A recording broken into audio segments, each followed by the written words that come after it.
ক্ষমতায় আসতে না আসতে তারেক রহমানের স্ত্রী জুবাইদা রহমান দেশবাসীর উদ্দেশ্যে কি সুখবর দিলেন, ভিডিওটা আগে দেখুন। আমার আগে আমরা, আমাদের আগে দেশ, ক্ষমতার আগে জনতা, সবার আগে বাংলাদেশ। কর্মস্থলে ডে কেয়ার সেন্টার, প্রত্যেকটি মা নিশ্চিন্তে তার কর্মস্থলে কাজ করতে পারবে।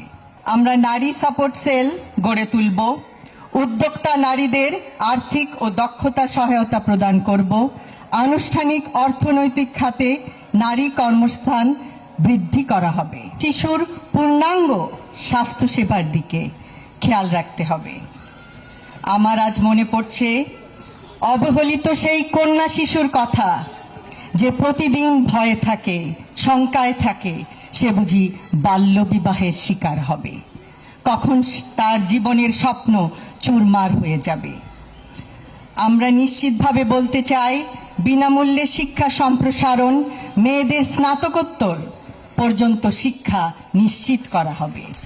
কোনো কন্যা শিশু আর মন খারাপ করে থাকবে না যে কখন তার সমস্ত স্বপ্ন চুরমার হয়ে পড়ে যাবে।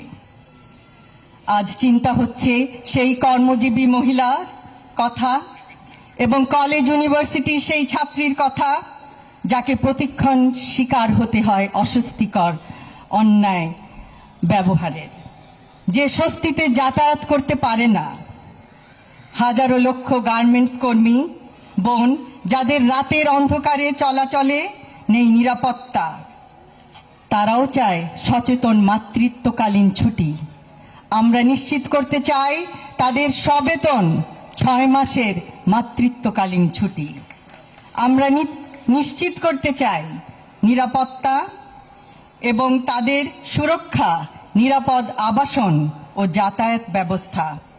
কর্মস্থলে ডে কেয়ার সেন্টার, প্রত্যেকটি মা নিশ্চিন্তে তার কর্মস্থলে কাজ করতে পারবে।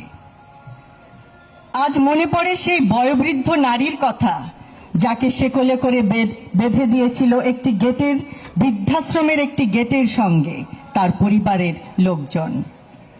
সেই মায়ের প্রতি আমরা জানাতে চাই, পিতামাতার ভরণ পোষণ আইনের কার্যকর বাস্তবায়ন করা হবে।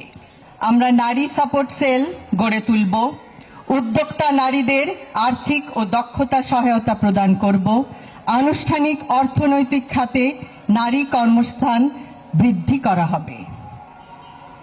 সুপরিকল্পিত রাজনৈতিক পরিকল্পনার মাধ্যমে অবশ্যই সমস্যার সমাধান সম্ভব। আজ আমাদের বহু আলোচকবৃন্দ, আমার সহ